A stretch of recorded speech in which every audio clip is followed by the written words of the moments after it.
ఓం శాంతి. మరొకసారి ప్రేక్షకులందరికీ దీపావళి శుభాకాంక్షలతో రెండవ భాగంలో మనం వివరంగా తెలుసుకుందాం. దీపావళిని మనం 5 రోజుల పండుగగా జరుపుకుంటామని మొదటి భాగంలో తెలుసుకున్నాం. అయితే ఆ మొట్టమొదటిది ఏదైతే ధనత్రయోదశి చెప్పుకున్నాం, ఇక నరక చతుర్దశి గురించి మరింత వివరంగా చెప్పుకోవాలంటే ఒక విచిత్రమైన సంఘటన ఏంటంటే, మనకి ఎన్నో కథలు చెప్తుంటారు. చిన్నపిల్లలకు నిద్రపుచ్చడానికి బూచివాడు వచ్చాడు. ఇప్పుడు ఈ కథ అలాగే ఉంది. ఎలాగంటే, పూర్వం ఒక నరకుడనే రాక్షసుడు ఆ ఊరిలోని జనాలను మొత్తం చంపేస్తుంటే లాసు శ్రీకృష్ణుడు సత్యభామతో వచ్చి అతన్ని సంహరించాడు. అది నిజంగా మరి దాని యొక్క అర్థసహితంగా తెలుసుకునే ప్రయత్నం చేద్దామని ఆ శివభగవానుడు మనకు తెలియజేస్తున్నాడు. ఇక్కడ నరకుడు అంటే మనకు తెలుసు, కలియుగమే ఒక రౌరవ నరకం, మామూలు నరకం కాదు, రౌరవ నరకం అంటున్నాడు. ఇక రోజు రోజుకు ఈ నరక యొక్క బాధలు చాలా ఎక్కువ ఉంటాయి, కానీ తక్కువే ఉండవు. అందుకొరకే పరమాత్మ అంటున్నాడు, నేను మీ రక్షకుడను. మీ స్మృతి ఒక్కసారి భగవంతుణ్ణి స్మృతి చేస్తే వెంబడే వచ్చేస్తాను. 63 జన్మల నుంచి మీరు జన్మల పరితపనను భక్తితో, ఆర్తితో, జిజ్ఞాసతో పిలిచినందుకే నేను వచ్చేశాను, నన్ను యథార్థంగా గుర్తించండి అని ఆ పరమాత్ముడు చెబుతూ, ఈ నరక సంహారణ ఎలా జరగాలనేది ఇప్పుడు అందరి మదిలోనే ప్రశ్న. ప్రతి మనిషిలో నరకుడనే రాక్షసుణ్ణి ఎలా చంపాలి, ఎలా తొలగించాలి అంటే, చీకటి పోవాలంటే వెలుతురు రావాలి. కిటికీని తెరిస్తే లేదా తలుపును తెరిస్తే ఒక గదిలోని చీకటి తొలగి ప్రకాశం వస్తుంది.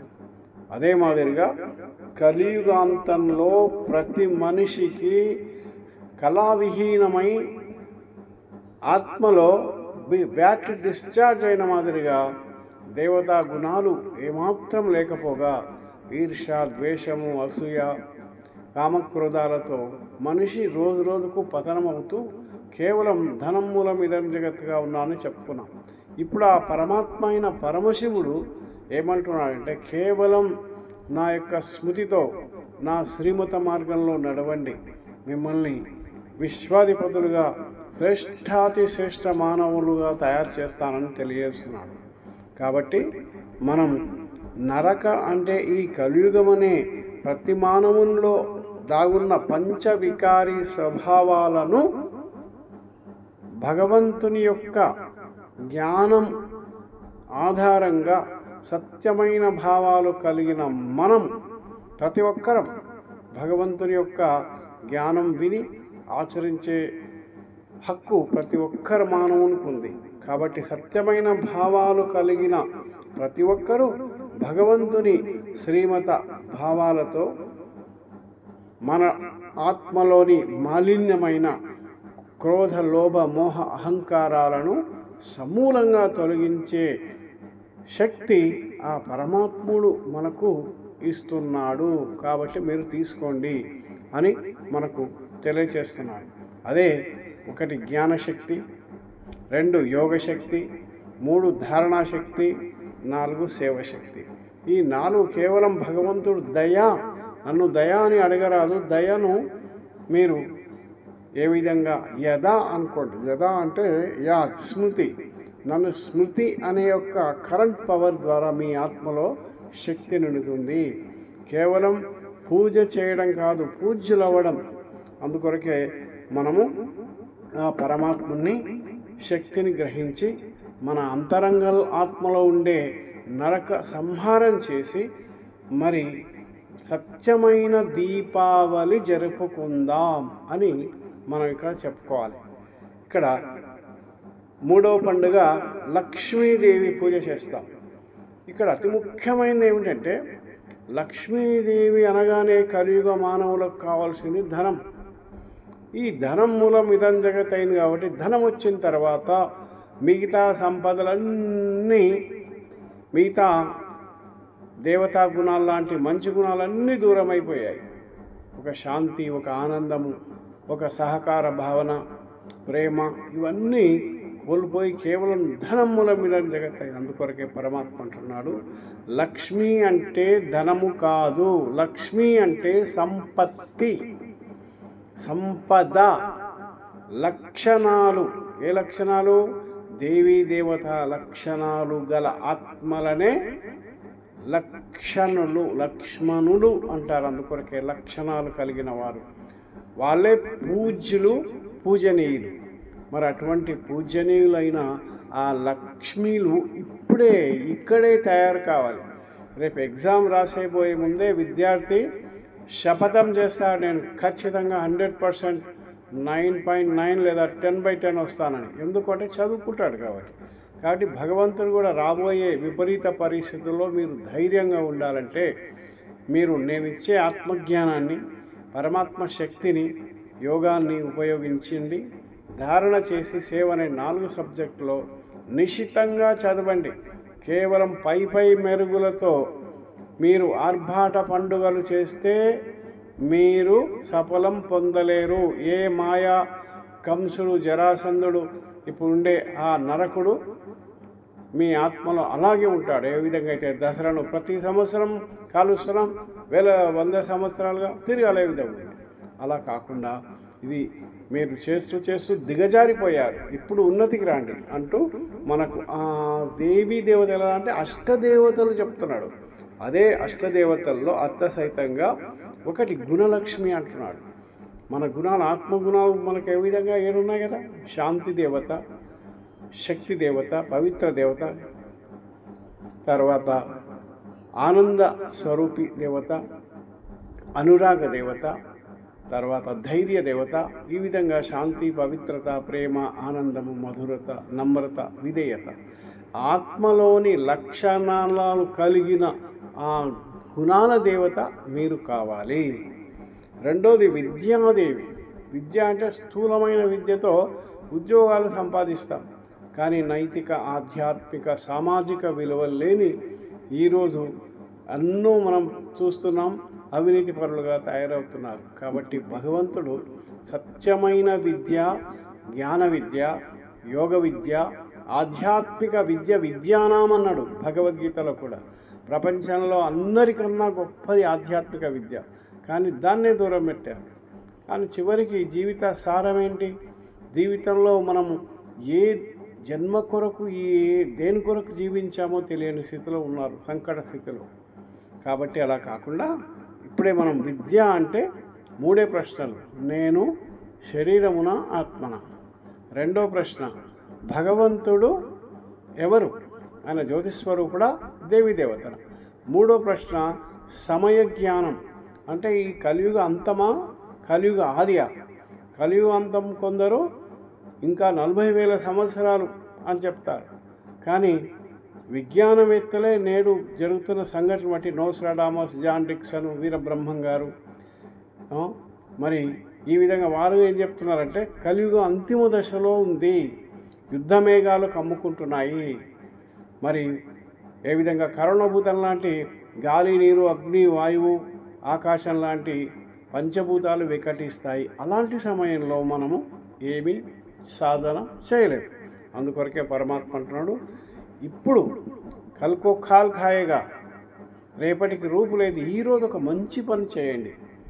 వాతావరణం చక్కగా ఉంది, నేను మీకు ఆధ్యాత్మిక విద్యను ఇంకా అందిస్తున్నాను. అంతిమ సమయంలో కూడా ఏమాత్రం చలించకుండా, ఆరోగ్యం క్షీణించని దశలో మనం చేయలేము. అందుకొరకే ఇప్పుడే మీరు ఒక మంచి పని చేయండి. ఆ మంచి పనే భగవంతుని యథార్థంగా తెలుసుకొని స్మృతి చేయడం. ఇప్పుడు వైర్ మీద వైర్ వేస్తే మన ఇంట్లో కరెంట్ రాదు, లోపల కాపర్ వైర్ను కరెక్షన్ చేయాలి. ఇక్కడ మన ఆత్మతో భగవంతుని యొక్క సంబంధం కలిగించాలి. అదే జ్ఞాన యోగాలు. ఆత్మజ్ఞానంతో పరమాత్మ సంబంధం కలిపినప్పుడే మన లోపల దైవత్వం అనే శాంతి ఆనంద గుణాలు వస్తాయి. కాబట్టి ఈ మాదిరిగా మనము దేవతల్లో మూడవ దేవత ధైర్యలక్ష్మి. ఏ ధైర్యము? యోగ ధైర్యం, జ్ఞాన ధైర్యం, తర్వాత ఎదుర్కొనే ధైర్యం, చెడు గుణాలపైన సంపూర్ణ విజయం పొందే ధైర్యం. కాబట్టి ఆ ధైర్యం. ఇక నెక్స్ట్ ధనలక్ష్మి. ఇప్పుడు ఇంతకుముందే చెప్పుకున్నాం, మనకు జ్ఞానధనం, యోగధనం, శక్తిధనం ఒక్క భగవంతుడే ఇస్తాడు. ప్రపంచంలో స్థూలధనం లభిస్తుంది, కానీ అశాంతితో కూడిన స్థూలధనం ప్రతి ఒక్కరికి భయమే. కాబట్టి ప్రపంచంలో ఎంత ధనమున్నా మానసిక శాంతి లేని ధనము నిరర్థకం. పరమాత్మ చెప్తున్నాడు, మీరు శక్తి ధనం, శాంతి ధనం, పవిత్ర ధనాన్ని సంపాదించండి, మీ యోగక్షేమం నేను చూస్తాను అంటున్నాడు. అదే మాదిరిగా ఆరోగ్య లక్ష్మి. మనిషికి ఎన్ని ఉన్నా సంపూర్ణ ఆరోగ్యము, సుఖశాంతులే నిదర్శనం. మరి సంపూర్ణ ఆరోగ్యం కావాలంటే మానసిక సంతులత ఉండాలి. మానసిక సంతులత అంటే ఈ మనస్సు నిరంతరం పరమాత్మ ప్రేమలో, పరమాత్మ స్మృతిలో ఉండాలి. కానీ ఇతర టెన్షన్లు, ఇతర మానసిక ఒత్తిడులు ఉన్నప్పుడు పరమాత్మ స్మృతి కూడా చేయలేము. కాబట్టి అలా. నెక్స్ట్ విజయలక్ష్మి. ఎప్పుడైతే అష్టశక్తులు మనల్ని ప్రాప్తిస్తాయో అప్పుడు మాయ పైన విజయం, దిగ్విజయాత్ర మనం చేయగలుగుతాం. కాబట్టి మీరు సదా సిద్ధంగా ఉండండి. అదే మాదిరిగా గజలక్ష్మి, ధైర్యలక్ష్మి, ఈ మాదిరిగా 8 లక్షల సారం ఏంటంటే మానవుడు దేవతగా పరమాత్ముడే తయారు చేస్తున్నాడు. రాబోయేది స్వర్ణమయుగం. ఇప్పుడు మిగిలిన ఈ తక్కువ సమయమే దీన్ని సంగమయుగం, భగవంతుడు అవతరించిన వేళ. ఈ అవతరించిన అమృత వేళ లాంటి వేళలో మనం సమయాన్ని సద్వినియోగం చేసుకుందాం. కాబట్టి ఈ లక్ష్మీ పూజ పరమార్థమైందంటే మీరు దైవ లక్షణాలతో ఉండండి, నాకు పూజ చేయడం కాదు. పూజ చేయడం అంటే భగవంతుని కేవలం గుణాలను మనం నేర్చుకోవడం, కానీ అతని గుణగానం చేస్తే అతనికి ఏదో బాబా పరమాత్మ అంటున్నాడు, మస్కా పాలిష్ చేస్తే లాభం లేదు. ఏ గురువు తనకు నమస్కారం చేస్తే మార్కులు వేయడు. కాబట్టి పరమాత్మ యొక్క స్మృతి ద్వారా ఆత్మిక శక్తి లభిస్తుంది అనేది మనం చెప్పుకోవాలి. ఇక చివరిగా ఈ యొక్క గుణాలు ఎప్పుడైతే మనం మన ఆత్మలో సంపూర్ణంగా నింపుకుంటామో ఆత్మ సంపూర్ణ శక్తివంతంగా, దైవయుతంగా తయారవుతుంది అని దీని అర్థం. ఇక 4వ పండుగ బలిపాడ్యం. బలిపాడ్యం అంటే ఎవరు? బలి చక్రవర్తి ఎవరు? అతని పైన శ్రీ మహావిష్ణువు ఏం చేశాడు? ఆ కథ యొక్క పరమార్థం తెలుసుకుందాం. ఇక్కడ బలి చక్రవర్తి కలియుగంలో కూడా బలి చక్రవర్తి లాంటి మహాదానకర్ణులు ఉన్నారు. కానీ ధనదానం చేస్తారు, భూదానం చేస్తారు, వస్త్రదానం, అన్ని హాస్పిటల్ కట్టిస్తారు. కానీ ఒక్కటి చేయలేరు. ఏది అది? నేను అనే అహంకారం. పరమాత్మ అంటాడు, అది పరీక్ష చేయడానికే బలి చక్రవర్తి దగ్గరికి వచ్చి వామనావతారంలో, అంటే అతను భగవంతుడు అని తెలియని చిన్న పొట్టి బాలకుని మాదిరిగా వచ్చి, హే చక్రవర్తి, నాకు 3 అడుగుల జాగి ఇవ్వండి అని అడుగుతాడు. 3 అడుగులు ఏంటి? 30 అడుగులు, 30,000 ఎకరాలు తీసుకో అంటే, లేదు 3 అడుగులు చాలు. అది మనకు తెలుసు. 1 అడుగు ఆకాశం, 1 అడుగు భూమి, 3వ అడుగు ఎక్కువ పెట్టాలంటే తలపైన పెట్టాను. అంటే ఇక్కడ అర్థమైందంటే తలలో ఉండే అహంకారము, నేను ఈ శరీరాన్ని, నా సంబంధికులు, నా యొక్క ఆంతరంగికమైన దుర్గుణాల యొక్క అహంకారంతో, కామక్రోధ లోభ మోహాలతో మనం మదస్వరూపంతో నేను అహంకార స్థితిని ఆ పరమాత్ముడు విష్ణు రూపంలో వచ్చి తలపైన పెట్టడం జరుగుతుంది. ఈ విధంగా అతనికి ఒక విధంగా మోక్షం ప్రసాదించారని కూడా మనం చెప్పుకున్నాం. దీని అర్థం ఏంటంటే కలియుగంలో ప్రపంచంలో ఎంత గొప్పవారైనా సరే భగవంతుని ముందు చాలా చిన్నవారు. అందుకొరకే అతనికి మనం సమర్పణ స్థితిలో, సమర్పణ భావంతో ఉంటే పరమాత్ముడు శరణాగతులై వచ్చిన వారిని కరుణిస్తాడట. కాబట్టి ఈ కలియుగంలో ఎంత గొప్పవారైనా భగవంతుని శరణం, త్వమేవ శరణం త్వమేవ మమదేవదేవ అంట. ఓ భగవంతుడా, నీ యొక్క శరణంలో నేను, ఆ శరణం కూడా ఎవరిని యథార్థంగా గుర్తించాలి. భగవంతుడు సర్వదేవతలకు దేవత అని నిశ్చయం చేసుకున్నాం, త్రిమూర్తి నాథులను నిశ్చయం చేసుకున్నాం, ఒకే ఒక్క భగవంతుని నిశ్చయం చేసుకున్నాం. మన స్మృతిలో, మన యొక్క వృత్తిలో, ప్రవృత్తిలో ఒకే భగవంతుని పైన ఉండాలని భావం. నెక్స్ట్ మరో పండుగ చిన్నది ఉంది, భగినీ హస్త భోజనం. ఇదంటే పవిత్ర భోజనం అని. ఏ విధంగా యమునికి మరి పవిత్ర భోజనం కొరకు తన అన్నకు ఆహ్వానించి భోజనం యొక్క ఆహ్వానాన్ని ఇక్కడ మనం విన్నాం. ఇక్కడ అర్థమేంటి అంటే ప్రతి కలియుగంలో దృష్టి అనేది చెడిపోయింది, దాన్ని పవిత్ర భావనలో ఉండాలి. ఎటువంటి వారైనా సరే, శత్రువైనా సరే, మరి పవిత్ర భావన ఉంటే పరివర్తన అవుతారు. ఆ పవిత్ర భావన కొరకే ఈ యొక్క ఆత్మీయత, అనురాగము అన్నా చెల్లెళ్ళ మధ్య ఉంటుంది అనే భావన కొరకు కలియుగంలో దృష్టి చెడిపోయింది. ప్రతి ఒక్కరి స్త్రీని మరి ఈ విధంగా పవిత్ర భావనతో చూడడం వల్ల భారతదేశం స్వర్గం అవుతుందని చెప్పే ఒక ఆదర్శమైన ఈ కథ ఇది. ఇక మనం అతి ముఖ్యంగా మనం చివరికి దీపావళి జరుపుకుంటాం. దీపావళి గురించి చెప్పుకున్నాం. మరొకసారి దీపాల వరుస. ఒక ఆకాశ దీపం అంటే పరంధామంలో పరమాత్ముడు. ఆ ఆకాశ దీపకుడు అయిన ఆ పరమాత్మతో కలియుగంలో ఉండే 900 కోట్ల ఆత్మలందరి పండుగ. ఏ ధర్మమైనా, ఏ మతమైనా, ఏ కులమైనా, ఏ వర్గమైనా భగవంతుని బిడ్డలే అందరూ. కాబట్టి ప్రతి ఒక్కరూ హే పరమాత్మ, అతని నామం సదాశివ, రూపం జ్యోతిస్వరూపం, నివాసం పరంధామం. మరి బ్రహ్మ విష్ణు శంకరుల ద్వారా సృష్టి స్థితి లయలు చేసేవాడు పరమాత్ముడు. ఈ కలియుగ అంతిమ సమయంలో సృష్టి సత్యుగ స్వర్ణిమ ఆది సమయంలో అవతరించి మానవులను దేవతలుగా మార్చే ఒక పవిత్రమైన వేళ. దీన్ని అద్భుత శక్తిని ఎవరైతే తెలుసుకుంటారో వారే భగవతి శ్రీ లక్ష్మీనారాయణులుగా, ఆత్మకులదీపకులుగా ఆత్మజ్యోతిని వెలిగించుకొని విశ్వజాగృతి, విశ్వజ్యోతిని కలిగించుకుంటారని మనం చెప్పుకుంటాం. ఇక అతి ముఖ్యమైన విషయము ఇక్కడ మనం చెప్పుకోవాలి.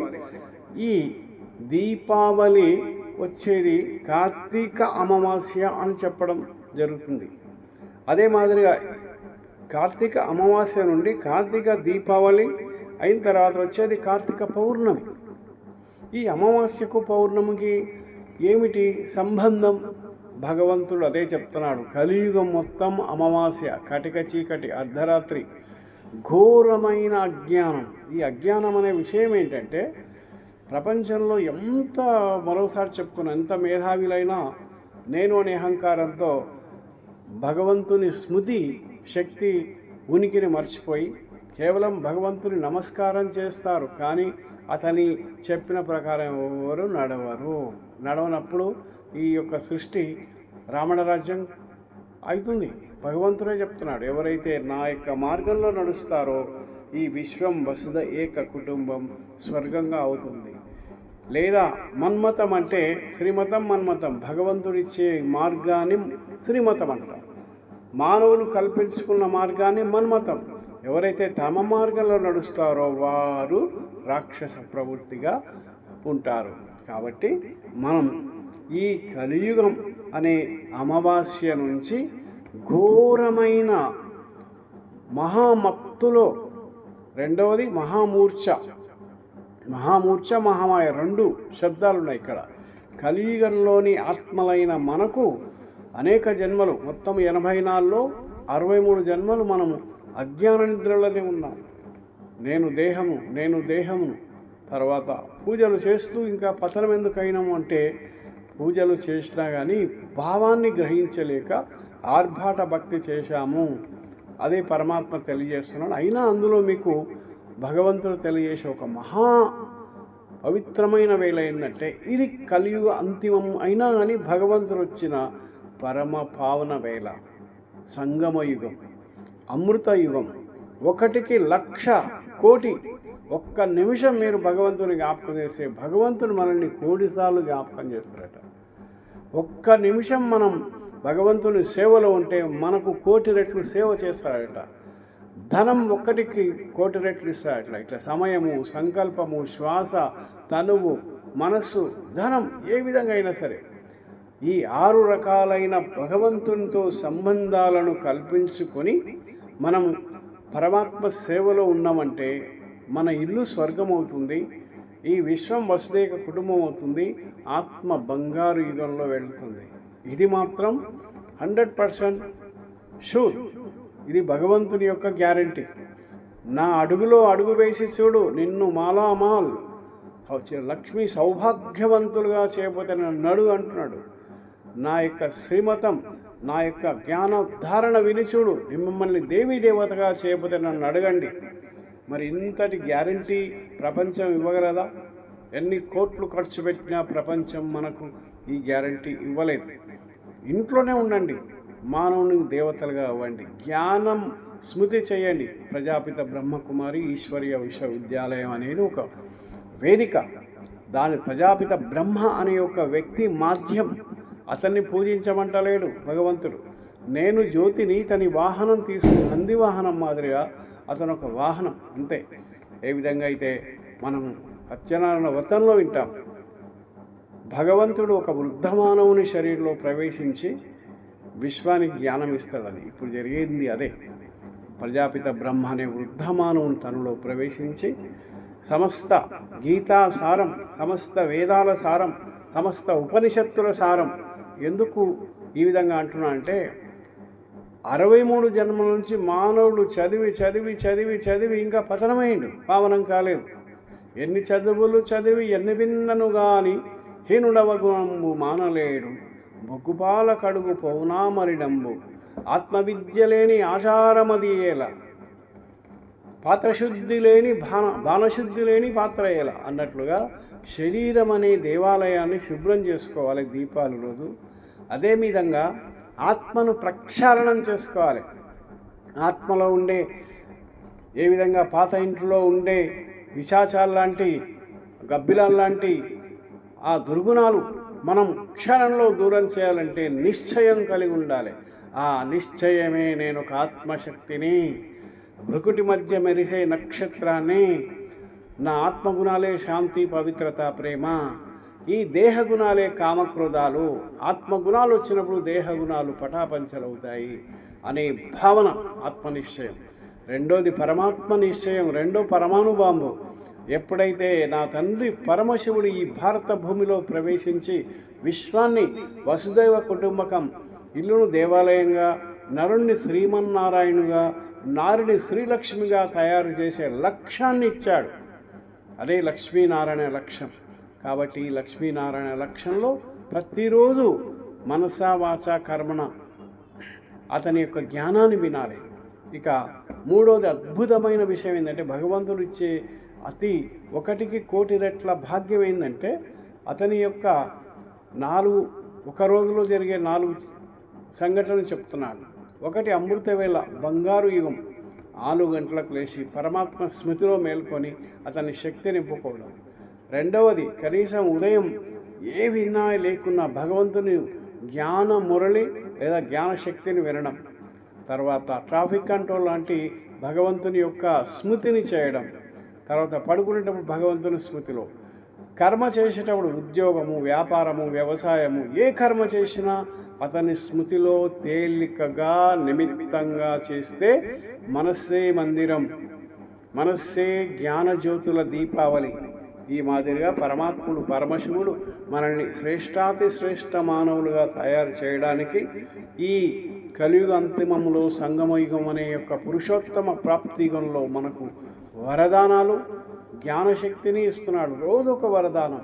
నేను ఒక శాంతి స్వరూపాత్మను, నేను ఒక శక్తి స్వరూపాత్మను, నేను సంపూర్ణ ఆరోగ్యవంతమైన ఆత్మను, ప్రతి ఒక్కరూ సుఖశాంతులు విరజిల్లాలి, నా ద్వారా సమస్త సమాజానికి శాంతి, సుఖము, ఆనందము కలుగాక అని ఈ మాదిరిగా సమానాలు అంటే భగవంతుని మహావాక్యాలను రిపీట్ చేయడం ద్వారా మన ఆత్మజ్యోతి వెలిగి ఈ ప్రకాశంలో ఒకటి మన ఆత్మలోని చెడు గుణాలు తొలగిపోతాయి. First charity begins at home, అంటే మన ఇంటిని మనం బాగు చేసుకోవాలి. శరీరం అనే ఇంటిలో అనేక దొంగలు పడ్డారు. కామక్రోధ లోభ మోహాలనే దొంగలే కాకుండా ఈర్ష్య ద్వేషం అసూయ అనే యొక్క 10 దొంగలు, వీటినే సర్పాలతో పోల్చినాం ఒకసారి. మరి ఈ మాదిరిగా దొంగలనే సర్పాలనే తరిమి కొట్టే ఆయుధమే జ్ఞానశక్తి, భగవంతుని జ్ఞానశక్తి, భగవంతునితో స్మృతి అనే యొక్క యోగశక్తి. ఈ 2 అస్త్రాలు మన వద్ద ఉంటే భగవంతుడు నీ తోడై ఉండగా భయము చింతలు నీకేలా, నీలో జ్యోతిని వెలిగించు, నీవే వెలుగై వ్యాపించు. ఈ మాదిరిగా మనం సత్యమైన దీపాలు జరుపుకుందాం. మన ఆత్మజ్యోతిని వెలిగే ప్రక్రియ ఈరోజు ఇప్పుడే ప్రారంభం చేద్దాం. ఎందుకంటే రేపటికి రూపం లేదు.